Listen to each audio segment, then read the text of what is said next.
Hi అండి. మాకైతే ఇప్పుడు బుక్స్ అయితే కొరియర్ వచ్చింది కదా.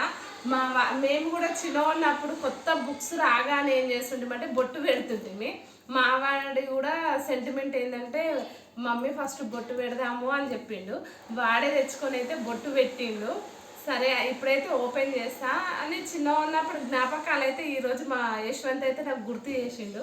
చాలా బాగుంటుండే. కొత్త బుక్స్ రాగానే నీట్గా రాయాలి అని చెప్పి ఒక 2 పేజీలు మాత్రమే నీట్గా రాసేటోళ్ళం. దాని తర్వాత అంత చిక్కుబొకే ఉంటుండే. వాళ్ళు ఎవరైనా అంతే. ఇప్పుడైతే ఓపెన్ చేస్తున్నా. ఇలా అయితే వచ్చింది. ఇది ఎగ్జామ్ ప్యాడ్. మాకైతే అప్పుడైతే అడిషనల్స్ అని వాళ్ళే ఇచ్చేవాళ్ళు.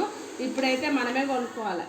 శ్రీ చైతన్య స్కూల్ అని వాళ్ళే ఎగ్జామ్ ప్యాడ్లు మాత్రం మనమే తీసుకోవాలా. ఈ డ్రాయింగ్ బుక్ మనం ఎన్ని బుక్స్ మిస్ అయినా ఏమైనా కానీ మనం కంప్లైంట్ పెట్టడానికి ఉంటుంది వీడియో తీస్తే మాత్రము. ఎందుకంటే ఆగమాగం తీస్తే ఏమో. ఇదైతే maths book. Maths, physics, chemistry ఈ 3 కలిపి ఉంటాయేమో. మాకేమో అప్పుడు తెలుగు మీడియం కాబట్టి సాంఘిక సామాన్య అని అట్లుంటుండే. ఇప్పుడైతే మ్యాథమెటిక్స్, ఫిజిక్స్, కెమిస్ట్రీ అని ఉంటుంది.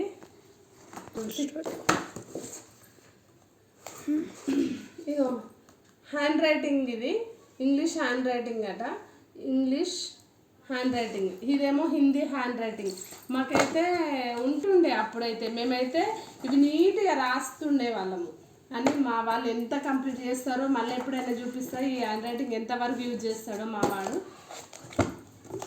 ఇవి ఒక సెట్ తెలుగు. మాకు ఉపవాచకం అని కూడా ఉంటుండే. వీళ్ళకు ఇదైతే వస్తలేదు. ఇప్పుడైతే తెలుగు అని దేని సెట్ దానికే వచ్చింది. ఇది తెలుగు ఎన్ని రకాలు? 3 రకాలు 4 రకాలు ఉంది తెలుగు బుక్వే. ఇదేమో math. Already math, Vedic math అని ఒకటి, మ్యాథమెటిక్స్ అని ఒకటి ఉంది. మళ్ళీ ఈ సెట్ మళ్ళీ ఇన్ని ఉన్నాయి. ఏం చదువుతారో ఏమో కానీ ఇన్ని బుక్స్ అయితే ఉన్నాయి. ఎన్ని? 7 రకాల బుక్స్ అయితే ఉంది. అంటే ఇందులో కెమిస్ట్రీ గిట్లా కూడా ఉంది. ఫిజిక్స్, కెమిస్ట్రీ అని కూడా ఉంది. 2 మ్యాథ్ మాత్రం ఉన్నాయి. ఇది ఒక్క రకం. ఎన్ని రకాలుగా వీళ్ళకు కష్టంతో కూడుకున్న పనే ఉంది. ఇన్ని బుక్స్ చదివితే కానీ. ఇది డైరీ. మాకు చిన్న ఉన్నప్పుడు అంటే ఏమో నాకైతే అంత గుర్తుకు లేదు కానీ ఇక మా వాళ్ళకైతే డైరీ ఇలా ఉంది. డైరీలో కొన్ని రోజులే రాస్తుంది మా వాడైతే. కరెక్ట్గా మళ్ళీ డైరీ నింపుకొని అయితే రావట్లేదు. ఈసారి చూస్తా. కరెక్ట్గా డైరీ ప్రతిరోజు నింపుకొనే రావాలి. లేకపోతే మళ్ళీ అక్కడనే ఉంచుతా ఈ డైరీని కూడా. ఇవన్నీ బుక్స్, నోట్బుక్స్ రాసుకునేటివి. మేమైతే ఓన్లీ బుక్స్ చూపి.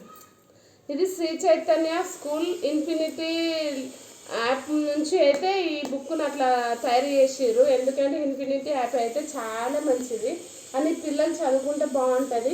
మా వాళ్ళైతే ఒక్కసారి కూడా దాన్ని యూజ్ చేయలేరు. పాప యూజ్ చేయలేడు, బాబు యూజ్ చేస్తలేడు. అని ఈసారి నుంచి మాత్రం ఇన్ఫినిటీ యాప్ మాత్రం ఖచ్చితంగా యూజ్ చేస్తే మీకే ఫ్యూచర్ ఉంటుందని నేను అనుకుంటున్నా. బాయ్.